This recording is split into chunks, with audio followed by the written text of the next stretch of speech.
위드 코로나. 이거 직역하자면 코로나와 함께 산다. 뭐 이런 뜻이죠. 지금 영국, 덴마크, 싱가포르 같은 곳이 위드 코로나로 전환한 상태입니다. 마스크 다 벗었고요. 그냥 옛날처럼 삽니다. 어차피 종식이란 불가능하다는 게 중론인 상황에서 더 이상의 사회 위축은 피하자는 의도일 텐데요. 그랬더니 확진자가 확 늘어났습니다. 싱가포르 같은 경우는 방역할 때는 한 자릿수 확진자이던 것이 지금 풀고 나서 800명대로 늘어났거든요. 여기서 고민이 생기는 거죠. 지금까지 방역을 최우선으로 하자는 의견 저희가 많이 들려드렸는데 오늘은 위드 코로나로 가야 한다라고 주장하는 쪽의 의견을 청취해 보겠습니다. 지자체장 중에 처음으로 이걸 공식 주장한 분이 계세요. 염태영 수원시장 만나보죠.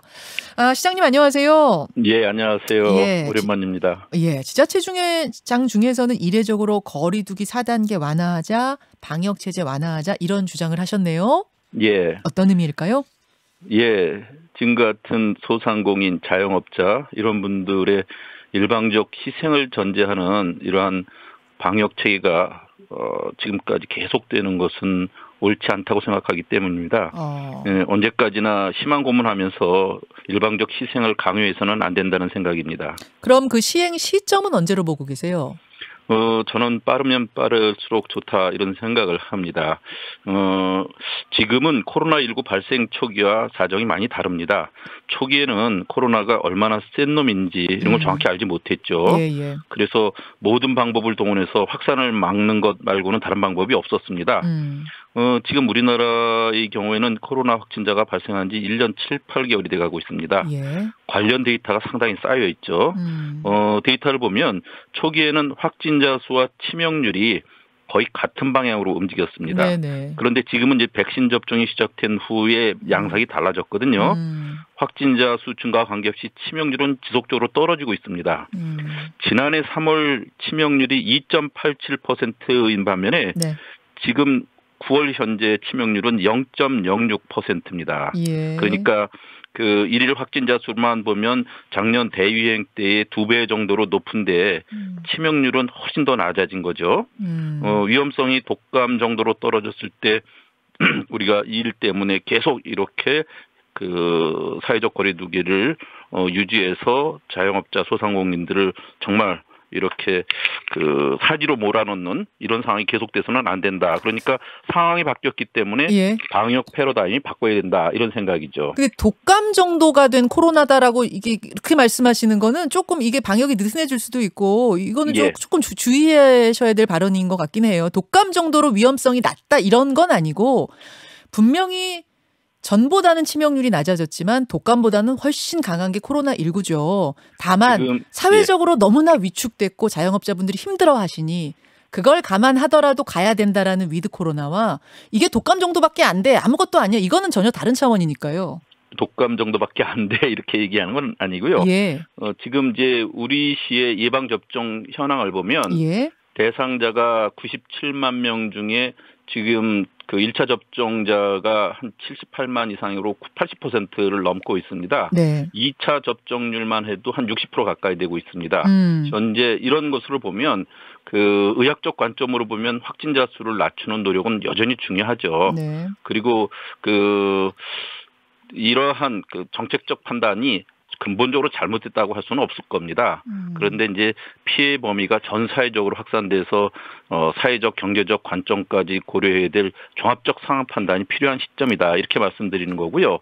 독감이 위험하지 않다는 것도 아니고 그런 것을 감안하더라도 지금 같은 방식의 일방적 희생을 강요하는 것은 이제 이 정도로 백신 접종률이 높아지고 치명률이 낮아진 상태하에서는 전면적으로 재검토해야 된다. 이런 취지입니다. 예. 사실 정부도 위드 코로나 쪽으로 방향은 잡은 것 같아요. 예. 다만 그 시기는 10월 말에서 11월 초 전 국민 백신 접종 한 70%는 넘겨야 된다. 이제 이런 쪽인 것 같은데 시장님은 그것 한 달 뒤를 기다리는 것보다 조금 더 서두르자는 입장이신 것 같고요. 그럼요. 알겠습니다. 지금 하루하루가 너무 힘든 자영업자나 그 소상공인들 보면 그런 얘기가 하기가 참 어렵습니다. 예. 그렇다면 이제 위드 코로나의 모습은 어떻게 그리고 계시는가 저는 그것도 궁금한데 사실 위드 코로나라고 하면 많은 사람들이 2019년 이전으로 돌아가는 거, 그러니까 마스크 다 벗고 예전처럼 살 수 있는 그 모습을 그리는데 시장님은 어떻게 생각하세요? 그런 거는 아닙니다. 지금 이제 그 단계적 일상 회복이라는 표현이 맞을 겁니다.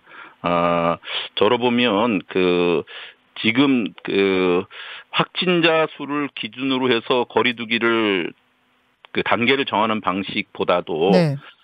지금은 이제 방역에 있어서 백신 접종률도 상당 부분 높아졌고 그리고 또 확진이 됐더라도 특별한 의료 조치 없이 일반적 독감 수준에서 앓다 끝나는 경우도 한 8, 90% 이르고 있거든요. 예. 그래서 지금은 확진자 수보다는 중증으로 전환하는 비율이라든지 또는 치명률 이런 것을 기준으로 방역 대응 체계를 재설계해야 된다, 재설정해야 된다 이런 취지입니다. 그럼 마스크 다 벗고 이런 건 아니고 그럼요. 마스크 쓰고 거리두기를 뭐 한 약한 정도로 두자 요거예요? 아니면은 예. 마스크만 쓰고 거리두기는 완전 없애자 뭐 이런 정도세요?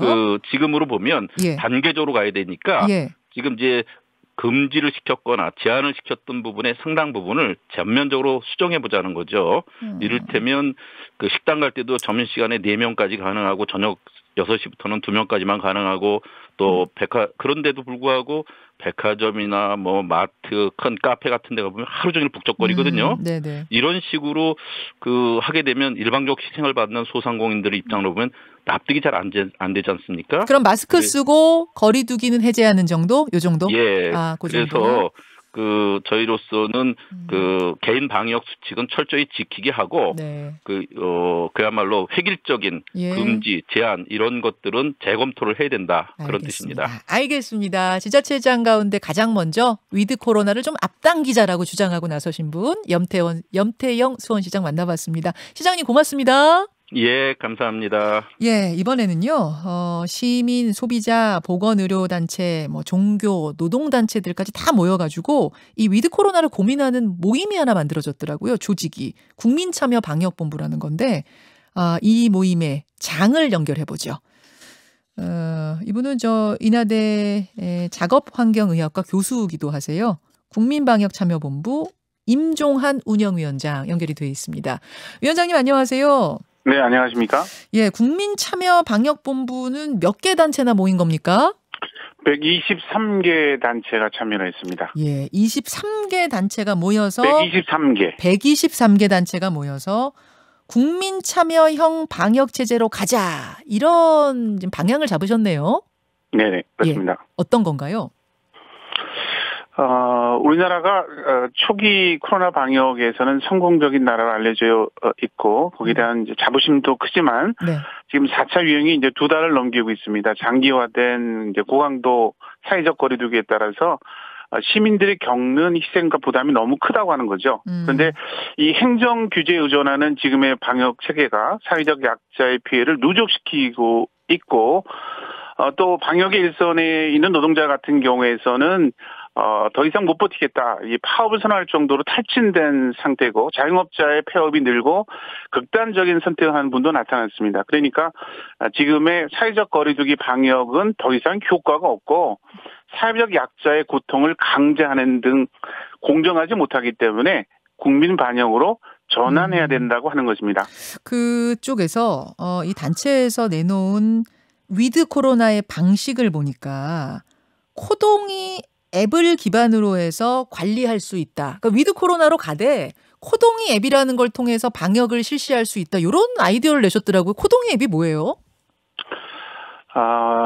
코동이를 설명하기 위해서 조금 앞쪽에 설명을 좀 붙이면요. 그러니까 우리나라에서 초기 방역에 성공한 것은 이제 추적 조사, 검사, 치료, 격리 이게 효과적으로 작동해서 더 이상 이제 확산되지 않도록 격리 조치가 잘 이루어진 거죠. 예. 그러면은 그걸 전문적으로 TTTIQ라고 얘기를 하는데 초기에 이런 방역 활동 자체가 효과를 뒀지만 지금은 사회적 거리두기는 고강도를 시행하고 있지만 지금과 같은 형태의 추적 조사, 검사, 치료 격리 이런 것이 효과적으로 이루어지지 못하고 있다는 겁니다.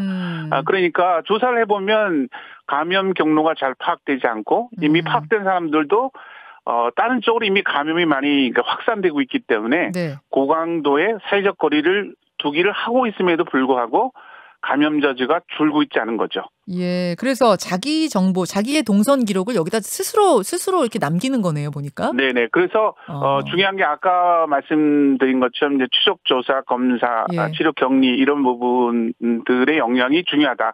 사회적 거리두기보다는 이게 중요하다. 알겠습니다. TTIQ가 중요한데 네. 이것을 가능케 할 수 있는 방법 같은 경우에서는 방역 인력을 늘리고 국민들이 참여해서 그게 핵심이네요. 이러한 코로나 바이러스가 이동하는 경로를 파악하는데 시민들이 네. 적극적으로 참여하자는 겁니다. 그러니까 자발적 참여가 핵심이네요. 이게 잘 되려면. 예, 맞습니다. 그걸 네네. 보시는 거죠.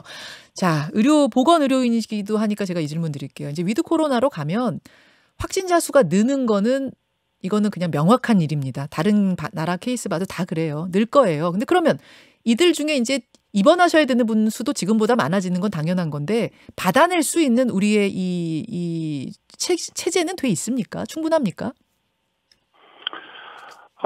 지금의 이제